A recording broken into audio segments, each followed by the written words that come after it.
नमस्कार, आप सभी का स्वागत वोकल टीवी में और आपके साथ मैं हूं आरती। दक्षिण पश्चिम मानसून छत्तीसगढ़ पहुंच चुका है और प्रदेश के कई जिलों में झमाझम बारिश होने की संभावना है। मौसम वैज्ञानिक ने आने वाले 72 घंटे के लिए रेड, येलो और ऑरेंज अलर्ट जारी कर दिया है। तो वहीं प्रशासन के साथ ही लोगों में सतर्क रहने की अपील की गई है। मौसम विभाग ने लोगों से कहा कि बारिश से बचने के लिए पेड़ों का सहारा ना लें और गरज चमक के दौरान अपने घर पर रहें। तो वहीं मौसम की पूरी जानकारी को लेकर मौसम वैज्ञानिक HP चंद्र ने क्या कुछ कहा, चलिए आपको सुनाते हैं। छत्तीसगढ़ के लोगों के लिए खुशखबरी है, क्योंकि लगातार लंबे समय से गर्मी से परेशान लोग काफ़ी त्रस्त थे, लेकिन अब मानसून छत्तीसगढ़ प्रवेश कर चुके हैं और लोग मस्त हो सकते हैं, ये हम उम्मीद के साथ कर सकते हैं। और इस पर ज़्यादा जानकारी के लिए हमारे साथ मौसम वैज्ञानिक HP चंद्र सर है। सर, आज छत्तीसगढ़ के लोगों को आखिरकार गर्मी से राहत दिलाने वाली खबर मिल गई है। मानसून का दस्तक छत्तीसगढ़ में हो चुका है। किस तरीके से इस बार मानसून की स्थिति रहने वाली छत्तीसगढ़ में?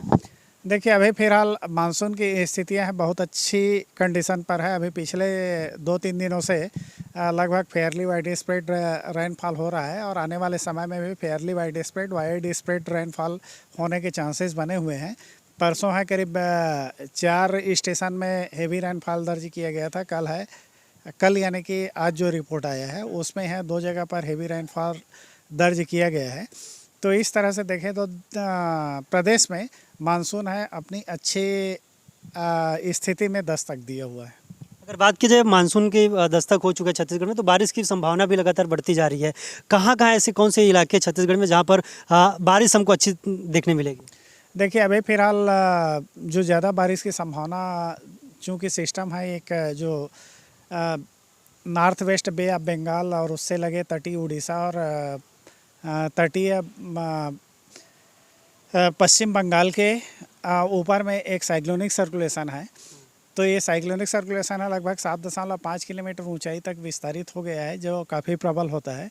तो इसके फिलहाल अभी स्थिति है वो वहाँ पर है। इसके कारण से मुख्य रूप से दक्षिण छत्तीसगढ़ में आज भी अच्छी बारिश देखने को मिलेगा। आने वाले समय में मुख्य रूप से जो है दक्षिण छत्तीसगढ़ में ज़्यादा प्रभाव रहेगा, जबकि उत्तर छत्तीसगढ़ यानी कि सरगुजा संभाग में इस सिस्टम के कारण से थोड़ी सी कम बारिश मिलेगी। लेकिन चूंकि एक द्रोणिका है जो पंजाब से लेकर के मध्य उत्तर प्रदेश तक स्थित है, इसके प्रभाव से उत्तर छत्तीसगढ़ में भी 1-2 स्थानों पर बहुत अच्छी बारिश देखने को मिल सकता है। सर, ये रही तो बारिश की स्थिति रही। अगर बात की जाए अंधड़ और आकाशीय बिजली की बात की जाए तो क्या कुछ संभावना है?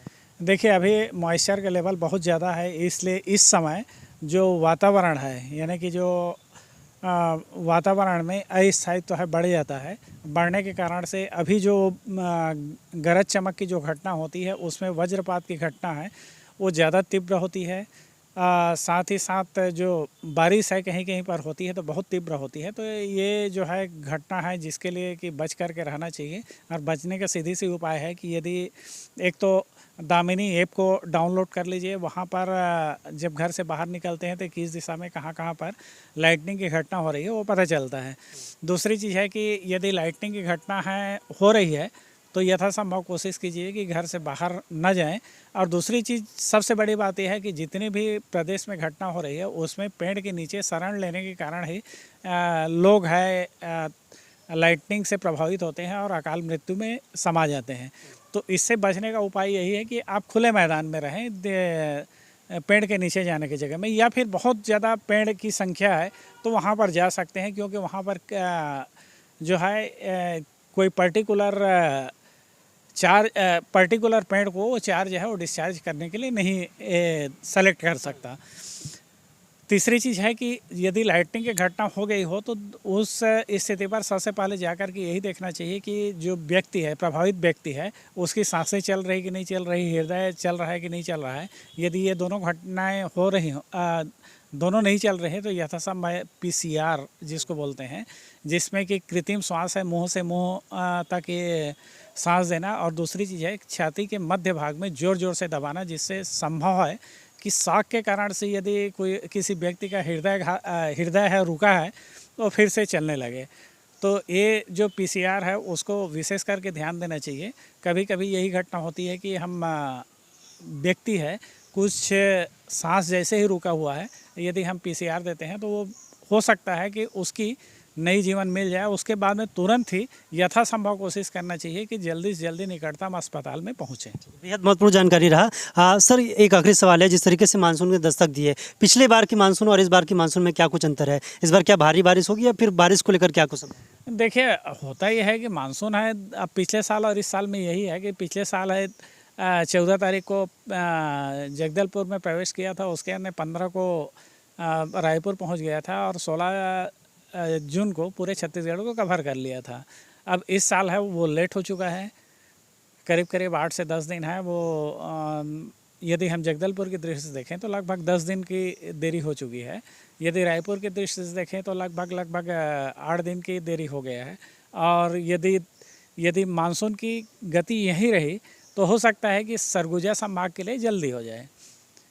जल्दी मतलब इतना भी जल्दी नहीं, लेकिन चूँकि 21 तारीख है तो 2-3 दिन में हो सकता है कि पूरे छत्तीसगढ़ कवर कर ले।